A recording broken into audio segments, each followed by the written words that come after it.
Hey guys, we are back today with what is hopefully the start of something beautiful, daily uploads, something that's been really hard for me to really grasp onto, but we're hoping that we get it here this time, and what better way to start than with OA Fury. Now, for those of you who don't know, OA Fury is currently the #2 player in the world, but for the majority of this season and last season, he was usually the #1 player. He's an absolutely amazing player, and today we got some replays from him to go see what makes him just so good. We're into the first attack from him, and he loves himself some Pekkas. And we see here he's wasting no time. The giant hits a push trap, and look at this bomber value he's going to get here. It looks a little bit questionable at first, and you might be thinking, what is he trying to do here? Why did he use it on this wall right there? Well, the reason he did that is that way he can directly send in a Pekka from that wall to make sure it's going to go all the way into the Mega Tesla, get it taken out. Look at how perfectly he funnels in the battle machine. The battle machine's going in, and now he has the Pekkas easily moving through here really cleanly. He really kind of needs to get a little lucky to make sure he's going to get a good bomber jump, a good bomber bounce to open up all these walls. Everything is kind of walking around. Now we got a really clean wall open. Can he get down the wall in time? He barely doesn't, and now look at this battle machine taking out everything. 1 Pekka ability, 2 Pekka ability, perfectly timed, and now with that out of the way, he just has the battle machine, 2 Pekkas, and a bomber left alive. Now, a lot of people are wondering what really sets apart a good Pekka attacker from the best Pekka attacker, and in my opinion, it is going to be the Pekka abilities. A lot of people just either wait for the last second to use the Pekka abilities or use them on something absolutely stupid, myself included, and what sets him apart from a lot of other players is he knows exactly when to use the best Pekka ability to get the most value in the best place possible, and we see it exactly right here is paying off. He's going all the way to the second stage now with 2 Pekkas, a bomber, the battle machine. He is easily in a very amazing spot here. Let's go take a look here. Where do we think he's going to go in? He has to get rid of a crusher, a double cannon, and he's going to opt to bring in 2 camps of archers. Boys, what is he doing? I know what you're thinking. What is he doing? I mean, nobody ever uses 2 camps of archers, especially not with Pekkas on the second stage.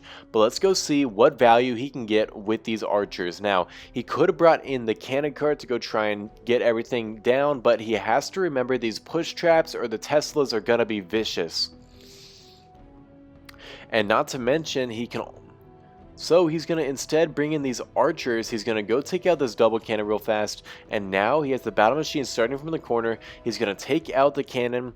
And this is going to be so much value for him. Because all he has to deal with now are these 2 cannons. And I suppose also the crusher. But look at these archers coming in to finish that off.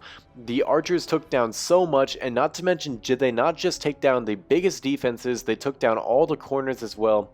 And he is going to be able to get this down really cleanly. You see the Pekkas are going down pretty quickly. If he had not gotten all these archers down to get down the base, this probably would not have gone through. But look at the archers not only finishing off all these defenses, but now they're coming in to help clean up. One's going to get roasted there by the Tesla, but it doesn't matter. Look at these archers doing so much work for him. Even they're going to start tanking for the battle machine and the Pekka. I mean, the archers just did so much, and I think a lot of people would never have thought to do that. We're into the next attack here, and he is up against Screedy 081, and this base he's going up against is built by Mako, one of the former #1 players in the world, so it's a really solid base. A lot of people do not know how to take it down, so why don't we go see how does he do it. He is going in for the riskiest approach you can probably do, going in to try and get some good cannon car value to take down all these buildings and possibly the roaster. This is a really good approach in theory, but look at how many defenses this base has. 1, 2, 3, 4, 5, 6, 7, 8, 9, 10, 11. Uh-oh. 3 Teslas on 1 base. He's going to probably find the first one by this elixir storage. And no, not there. Okay. I have no clue where they are then, and I guess neither does he. Look at what he's going to do here. Wait, I did not see this. So, he brought in archers, and what he's going to do is bring in the cannon cart, and then he clears out all the buildings, and now the archers are going to run in here, and they're going to take out all of these buildings, and that is absolutely so much value here. He's going to splash onto the Mega Tesla with the what's it called, with the baby dragon ability and the battlecopter ability, and boys, oh my goodness, he has 2 baby dragons left to rock with here. And that was just so much value from the start. He has 2 baby dragon abilities, and now he might have to sacrifice one to hit all this good stuff, but That was such a smart move there with the archers. He is the master of archers for real, man. He's using them in all the most unique settings. Look at this baby dragon, genius 300 IQ, going straight for the Tesla. And now he's going to take down the corner building. He finds a push trap right where he had his cannon cart. How clutch is that? He dodged it with the initial placing it down, and now he just found a push trap right next to it. That is so risky. Is he going to find any more? There's so many push traps in this area. That's just an example. But look, he has a cannon cart and 2 baby dragon abilities. Now, some of you might be thinking he could have just brought in 2 camps of archers. He would have avoided the risk of the push trap. He would have taken out all the buildings. Why did he bring in the cannon cart? And that is because if he brought in 2 camps of archers, he would not have kept them for the second stage. And he's thinking ahead there. He knows he would not have been able to keep the 2 camps of archers, but with the cannon cart, he can for sure keep in the cannon cart as long as it stays alive. A really smart move overall, and now we're into the second stage. He's bringing in, what is he doing? He brings in the bomber and the hog gliders. This is a really unique composition, to say the least. I think he does this a lot, it seems. We saw he brought in the Pekkas and then brought in archers. Now he brought in the baby dragons, and he's bringing in bombers and a hog glider. What is he doing here? What is he thinking? So we see this baby dragon coming in. Does he get the ooh, okay, that's pretty nice, I'll be honest. And look at the bomber opening up everything. What? This is absolutely crazy. He's thinking of some of the most interesting approaches I've ever seen on these bases, and they're just working so well. He's going to take down this cannon with the hog gliders, and this was just perfectly planned, using the baby dragons to go take out the perfect amount of value, getting the double cannon, the crusher, the air defense, partly the mortar, and then the hog gliders finishing everything off. This was actually such a cool attack to watch here. And that's going to be really easy. He has the bomber, use the ability just for swag. He does not need it. Look at there go, boom, bang, bang. He doesn't need it, and this was a really cool attack. I think what he does is he uses approaches that a lot of people are either too scared to use or would never think to use, and as a result, no one's trapping for them. Last but not least, we have him going up against the same exact player he 6-starred to begin this video off, and he's going up against a different base, so he's going to bring in a different composition, which is going to be 3 Pekkas, a bomber, and a giant. Here comes the bomber, and oh boys, that is some beautiful bomber value. Look at how many compartments there are, 4, and look at how many are open. 4. All that's not open is this archer tower, and who cares? So this giant is tanking for everything, including that Mega Tesla, the double cannon, the roaster. There is so much being tanked for by the giant, and he's probably going to use the double Pekka ability here to make sure he's going to take out everything.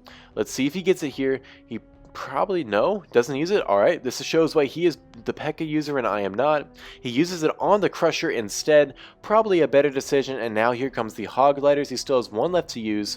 He is taking a little damage, but now he's going to stun up that double cannon, and that's going to get rid of all the massive damage on the base here. So he's getting rid of all that damage, and now the giant cannon is focused on the healthiest Pekka. That is so clutch. The hog gliders are just easily moving through the base here, no issue. He found bombs though at the top, and that kills his Pekka. That is so tragic, but he still has the hog gliders, he still has the Pekka, he still has the bomber, he still has the battle machine. He might still be able to pull this off, and let's see what he does. And he is up against a pretty difficult second stage here, and he is going to be bringing in the bomber, a bomber, a Pekka, 2 hog gliders, and 2 baby dragons. He is such a hybrid attacker, guys. I mean, I don't know what he's thinking, and oh my goodness. Okay, so he's using the bomber to take out this firecracker with this splash, and now he might be even able to take out the Tesla. He's probably going to use the ability here if he can. Boom, bang. Come on, does he get one more? Take out the Tesla? Barely doesn't take it out, but what a smart usage there. He did not need it for anything other than some splash value. I would have never thought about that. And he gets almost the best value you can imagine in that situation. Now here comes in the first baby dragon. The second one comes in from the very corner. Let's see if he can get the value he wants. He takes out another air defense. Yes, he barely gets down the firecracker.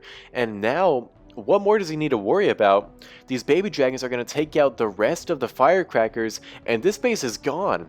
Guys, I want you to think about all these things that he did. Would you have ever thought to do them?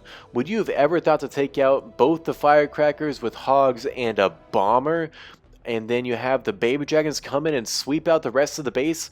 There are so many cool components to this attack that I personally would not have been creative enough to do. So this just shows why he's one of the #1 players in the world. Well, that's all I have today for you guys, but it was a really cool episode. I think he is probably one of the most creative players I'm seeing currently in the game, and it's really cool to be able to see him and watch him think. So I hope you guys enjoy it, and I'm going to have more out to you soon.